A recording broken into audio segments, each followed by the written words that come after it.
prezado amigo. Esse é um comentário da lição 4 da Escola Sabatina. Você deve estar acompanhando a nova lição da Escola Sabatina. E uma coisa muito importante que eu quero dizer para você que está aí me escutando é que esse é só um manual de estudo da lição. É muito importante ter contato com a Palavra de Deus, esse livro santo, sagrado. É esse livro que nos põe em contato com as coisas de Deus. E esse é apenas um manual, um guia, orientações. Se você tem tido o hábito de estudar a lição da Escola Sabatina, mas não lê os textos bíblicos, essa é a oportunidade de você mudar isso. Porque é a leitura dos textos bíblicos que vai te colocar mais próximo de Deus. A ideia desta lição, deste manual e desse livro é colocar você em contato com a Palavra de Deus, o livro maravilhoso.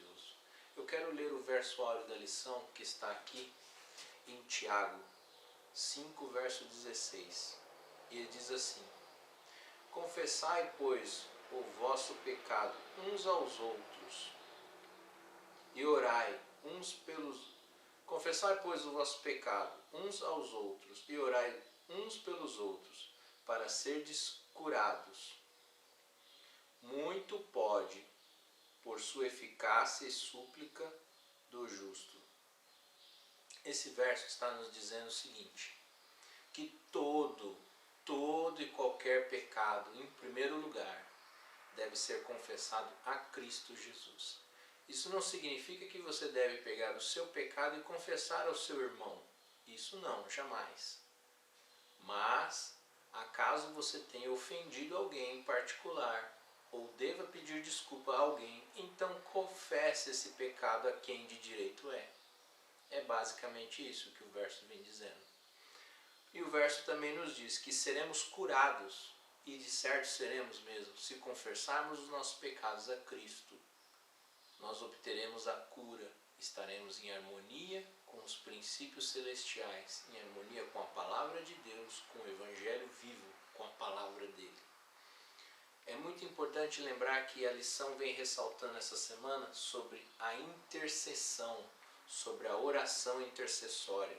O poder da oração intercessória, muito pode o indivíduo que ora intercessoriamente uns pelos outros.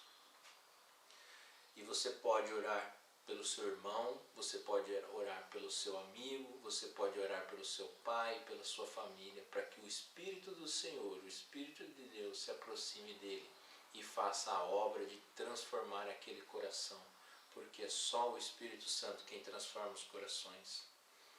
Também nós estamos falando nessa lição dessa semana sobre uma luta cósmica que existe entre o bem e o mal. Apocalipse 12, versos 7 e 9 fala sobre essa luta cósmica. Com a sua permissão eu abrirei aqui e vou ler para você. Apocalipse 12. E é muito claro o texto quando diz: Houve peleja no céu, Miguel e seus anjos pelejaram contra o dragão. Também pelejaram o dragão e os seus anjos. Todavia não prevaleceu, nem mais se achou lugar no céu. De certo que o céu é um lugar de paz, e uma vez que o inimigo de Deus não encontrou mais paz em seu coração e rebelou-se contra o reino de Miguel, o reino de Jesus Cristo, nosso Senhor e Salvador, já não se achou mais o lugar dele no céu. Devemos lembrar também que Deus nos dá a capacidade da escolha, o livre-arbítrio, e Deus jamais, em momento algum, ele vai interferir na nossa escolha, se obedecermos a ele por amor ao Evangelho e por amor a tudo que ele representa como Deus, é por escolha individual. É claro que nesse caminho nós podemos clamar e suplicar, através da oração, o poder maravilhoso do Espírito Santo para andar nesse caminho estreito que é junto com Cristo. Mas veja, Jesus, o poder da intercessão, Jesus ele morreu por nós, orou por nós no Getsêmani, clamou por nós. E Jesus também ele tem operado maravilhosamente por nós. Jesus é o nosso advogado poderoso. Ele está no céu intercedendo por mim e por você, diariamente. Não importa qual pecado você tenha cometido, O que importa é que você, sinceramente, em seu coração, se arrependa de seu pecado. Jesus é o nosso advogado junto ao Pai. As orações intercessórias de Paulo. Paulo orou intercessoriamente pelas igrejas, orou pelos seus amigos, fortalecendo a fé deles, dando-lhe ânimo e estímulo. Assim, dessa forma, também devemos ser iguais. Devemos orar uns pelos outros, devemos orar pelas pessoas que carecem do amor de Deus, devemos orar pela conversão das almas, devemos orar pela volta de Jesus Cristo, devemos orar por muitas coisas. É pelo poder maravilhoso de Deus, através da oração, que Cristo atua e opera. Poderes invisíveis. Essa lição, a número 4, vem falando sobre poderes invisíveis. Se você abrir sua Bíblia em Daniel 7, do verso 10 ao 14, você vai encontrar um ponto lá interessante. Esse ponto é em que Daniel recebeu muitas visões. Desde o capítulo 8 ele vinha recebendo visões. Recebeu a visão das 2.300 tardes e manhãs, recebeu a visão de que Jesus como príncipe seria cortado dessa terra, e recebeu a visão do fim também do cativeiro. Nesse período em que aqui fala em Daniel 10, 14, do verso 10 ao verso 14, Daniel morava na Babilônia, e lá na Babilônia já era o período da Medo-Pérsia. Você se lembra que Daniel sonhou com aquela estátua, né? Que havia metais, cabeça de ouro, peito de prata, quadril de bronze, pernas de ferro e os pés misturados, barro, lodo e ferro. Você se lembra dessa estátua? Quando no período do capítulo 10, verso 10 ao 14, Daniel está no período da Medo-Pérsia. E quem é que Deus envia para explicar as visões a Daniel? E explicar para Daniel que o fim daquele cativeiro se aproxima e que será assinado aquele decreto de Artaxerxes, decreto de Ciro, permitindo que o povo saísse para a reconstrução em Jerusalém. Isso acontece, mas Deus envia Gabriel para explicar a visão a Daniel e explicar todas essas coisas.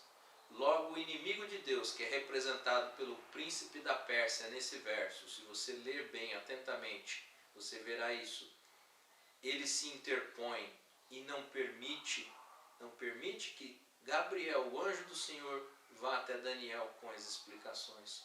Logo, Miguel, o arcanjo Miguel, Jesus Cristo, desce após Daniel estar em oração por 21 dias, que a oração dele já havia sido atendida. Ele desce para dar a liberdade de Gabriel ir cumprir a missão que foi dada pelo próprio Jesus, pelo próprio arcanjo Miguel. E é maravilhoso ver isso. Você pode ver e visualizar o grande conflito, e você pode perceber que mesmo que você erre, se você precisar da ajuda de Cristo, Ele pode vir em pessoa para socorrê-lo. Em pessoa. Você pode ver na Bíblia que não há um só pequenino nessa terra que escolha por livre e espontânea vontade estar ao lado de Cristo, que Cristo o abandonará. Jamais. Deus vai abandonar qualquer um dos pequeninos que queira estar do lado dele. E é maravilhoso ver que a intercessão é muito importante. O foco é a oração intercessória. E João diz o seguinte: não oremos pelo pecado de morte. Existem dois tipos de pecado que João fala ali na primeira epístola de João, verso 14, verso 16. E aquele pecado de morte que João está falando é o pecado contra o Espírito Santo. Ora, que pecado é esse? Todo pecado existe perdão, é certo disso. Mas há um pecado que não há perdão, é o pecado contra o Espírito Santo. Mas se todo pecado é contra o Espírito Santo, por ser contra Deus, qual então é o pecado contra o Espírito Santo sem perdão? Note bem, amigo, Deus lhe deu um presente chamado livre-arbítrio. E através desse presente, Deus jamais vai forçar qualquer pessoa a tomar uma decisão ao seu lado, ao lado de Cristo, ao lado de Cristo Jesus. E Jesus diz o seguinte: o pecado sem perdão é aquele que a pessoa escolhe, por livre e espontânea vontade, não se arrepender. Então, não há perdão para quem escolhe não se arrepender. Para esses que escolhem não se arrepender, o conselho de João é: não perca muito tempo orando por essa pessoa. É claro, para você chegar a uma conclusão como essa, é preciso analisar muito bem a fundo a vida de uma pessoa. Então, via de regra, o conselho é: ore pelas pessoas intercessoriamente, a não ser que você tenha uma prova muito cabal. Você é um conhecedor da Bíblia e tenha certeza de que esse indivíduo decidiu, livre, espontaneamente e conscientemente, ficar longe dos caminhos de Deus. Então não resta o que fazer, a não ser orar por outras pessoas. A oração intercessória é muito importante. É importante para mim, é importante para você. E um dado importante: Deus vai abençoar a sua vida de modo especial, porque você está orando por um filho dele. Bênçãos dos céus cairão sobre a sua vida, porque você ora intercessoriamente pela salvação de alguém, pela conversão de um filho, conversão de um cônjuge, de um amigo, de alguém. E lembrando, muito importante você lembrar também, que Deus disse: orai pelos vossos inimigos. Não se esqueça disso. Ore, ore por todos. Ore por aqueles que você ama, ore por aqueles que você quer ver no céu e ore por aqueles que te odeiam, aqueles que te maltratam, aqueles que querem acabar com o seu caminho junto a Cristo. Ore por eles. Bênçãos sem medidas Deus tem preparado para você, na sua oração intercessória pelo próximo. Deus abençoe. Que na próxima lição, o próximo comentário, você seja um intercessor e esteja orando firme para aquele que precisa. Amém, irmão? Fique com Deus.